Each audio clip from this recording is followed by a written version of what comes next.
आजको यो हामी क्लोजिङ सेरेमनीमा छौँ।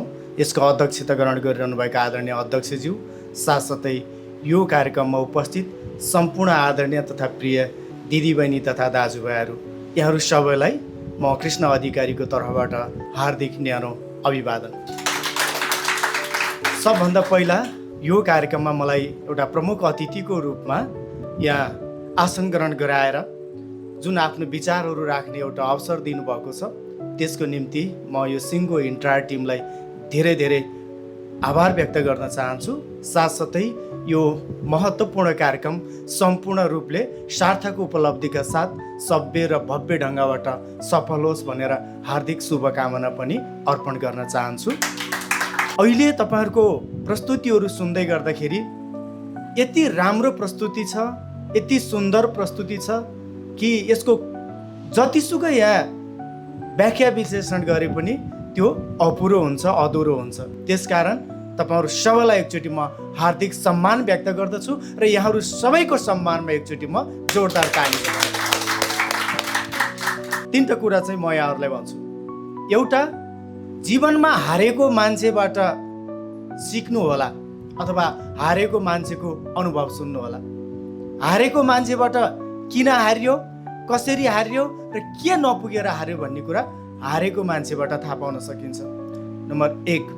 नम्बर 2 मा जीवनमा जितेको मान्छेको अनुभव सुन्नुहोस्, अर्थात् जितेको मान्छेको अनुभवबाट सिक्नु होला। जित्नका निम्ति उसले कति मेहनत गर्यो, के कुराहरू पुरा भएर जित्यो, कसरी जित्यो, त्यो जितेको मान्छेको अनुभवबाट सिक्न सकिन्छ। र अन्तिम 3 नम्बरमा छ, सबैको कुरा सुन्नुहोस्, तर यो अन्तरआत्माले जे भन्छ एकचोटि अन्तरआत्मालाई सोध्नु होला। यो आत्माले जे भन्छ त्यो जहिले पनि सत्य हुन्छ। यो आत्माले कहिले पनि ढाँट्न सक्दैन। कसैलाई तपाईँले ढाँटिहाल्नुभयो, छलिहाल्यो भने पनि यो आत्माले कहिले पनि मान्दैन। त्यसकारण अन्तिममा आफ्नो आत्माले, अन्तरआत्माले जे भन्छ त्यो कुराहरू गर्नुहोला। एकचोटि आत्मालाई सोध्नु होला। र अर्को एउटा कुरा भन्छु, यही धरतीमा बाँच्नु छ, यही वरिपरि रमाउनु छ, यही वरिपरि घुम्नु छ, हिँड्नु छ भने please be honest. Be honest कोसँग? विदिन योर सेल्फ, तपाईँ आफैसँग। तपाईँले अरूलाई ढाँट्न सक्नुहुन्छ, आत्मालाई ढाँट्न सक्नुहुन्न। यो आत्मालाई पनि ढाँट्यो भने जाने कहाँ? त्यसपछि रहन्छ आफ्नो छर छिमेक साथीभाइहरू, उहाँहरूलाई पनि ढाँट्यो भने कहाँ जाने? र 2टा नलेज पोइन्ट म यहाँहरूलाई दिन गइराखेको छु। पहिलो छ, knowledge skill is the new currency. आजको दिनमा जोसँग स्किल छ, जोसँग नलेज छ, त्यो एउटा मुद्रा भइसकेको छ, पैसा भइसकेको छ। हिजो कुनै जमाना थियो जसको जङ्गल छ त्यो धनी हुन्थ्यो, जसको वस्तुभाव चौपायाहरू धेरै छ त्यो धनी हुने गर्थ्यो। हिजो कुनै दिन थियो जसको जग्गा जमिन धेरै छ त्यो धनी हुन्थ्यो।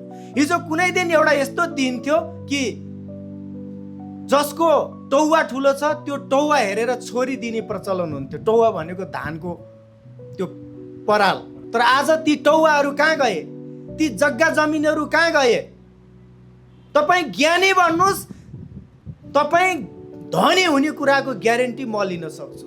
तपाईँ स्किलफुल हुनुहोस्, तपाईँ धनी हुने कुराको ग्यारेन्टी म लिन सक्छु। तपाईँ अज्ञानी हुनुहोस्, तपाईँ धनी हुने कुराको ग्यारेन्टी म 1 इन्च पनि लिन सक्दिनँ। त्यसकारण मैले भन्न खोजेको स्किल, नलेज हुनु पर्यो। र दोस्रो नलेज म तपाईँहरूलाई दिँदैछु कि imagination is the big resources.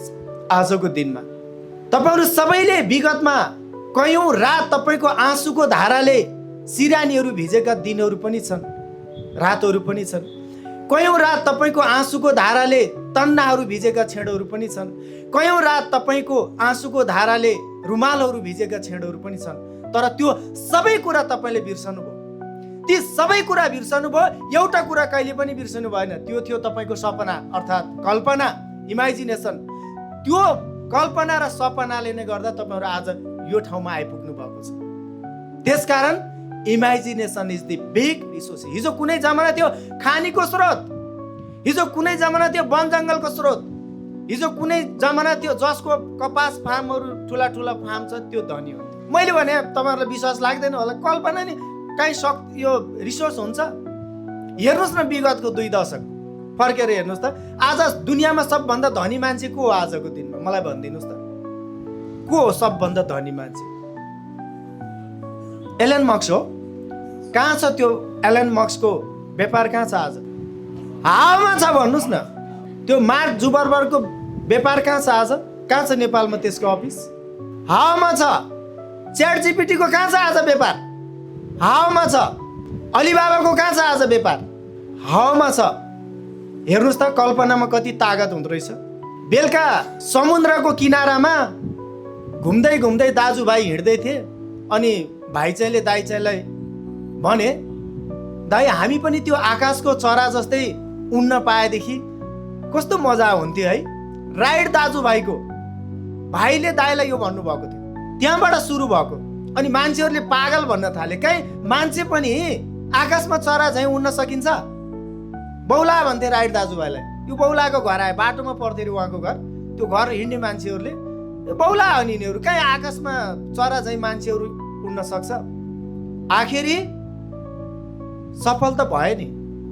हो, यो 2टा कुरा इमेजिनेसनमा एउटा त्यति तागत हुन्छ। मेरो पनि हिजो कयौँ दुःखहरू थियो होला, पीडाहरू थियो होला, कष्टहरू थियो होला, तर मैले ती सबै कष्टहरू, मेरा सबै ती दुःख दर्दहरू बिर्सेँ। एउटा कुरा बिर्सिनँ, त्यो के थियो? मेरो सपना थियो, मेरो कल्पना थियो। त्यो कारणले गर्दा म यहाँ आइपुगेको छु र तपाईँहरूको पनि त्यही नै छ। यही कुराहरू राख्दै म पुनः यहाँहरू सबैलाई हार्दिक बधाई दिन चाहन्छु। र समय पनि छैन, सबै हतारमा हुनुहुन्छ र तपाईँहरूको बिचमा आफ्नो विचारहरू राख्न पाउँदा अत्यन्तै खुसी लागेको छ। मलाई सुनिदिनु भयो, आभारी छु। जीवनमा धेरै प्रगति गर्नुहोला। आर्थिक प्रगति गर्नुहोस्, राजनैतिक प्रगति गर्नुहोस्, सामाजिक प्रगति गर्नुहोस्, सांस्कृतिक प्रगति गर्नुहोस्। तर तपाईँले प्रगति गर्दै गर्दा तपाईँको प्रगतिमा अरू कसैका दुःखहरू नमिसियोस्। तपाईँ दिल खोलेर हाँस्नुहोस्, तर तपाईँ हाँस्दै गर्दा तपाईँको हाँसोमा अरू कसैका आँसुका धाराहरू नमिसियोस्। यही कुराहरू राख्दै जाँदा जाँदै एक लाइन यहाँहरूलाई भनेर जान्छु, मानिस कि सासले बाँच्छ कि आशले बाँच्छ। त्यसकारण जीवनमा आशालाई कहिले पनि मर्न नदिनुहोस्। आशा, उत्साह र उमङ्गले यो जीवनलाई भरिपूर्ण बनाउनुहोस्। तपाईँलाई एउटा सफल र असल मान्छे हुनबाट काहीँ कसैले रोक्न सक्दैन। यही कुराहरू राख्दै म यहाँहरूबाट बिदा हुन्छु। यहाँहरू सबैको बाँकी पल, बाँकी समय शुभ रहोस्। Thank you, good lock.